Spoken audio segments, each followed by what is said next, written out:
Hello, my dear kids. A very warm welcome to all of you to Fun Drawing with me, Piyali.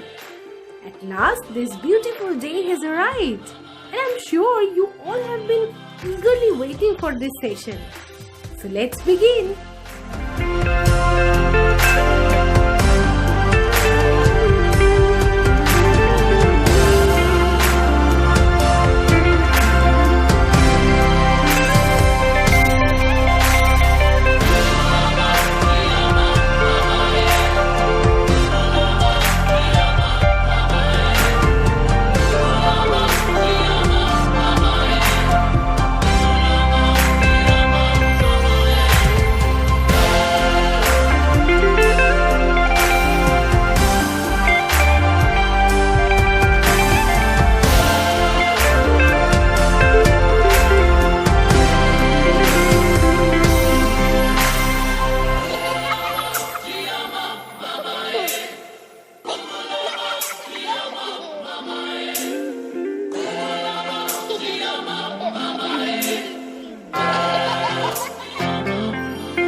Wow! Good job done, kids. That's a very good drawing. Thank you, my little friends, for joining in today. And we will come back with another exciting topic of drawing basics. That's our topic, right? And stay safe. Take a good care of yourself. And do not forget to subscribe our channel if you like. Bye-bye.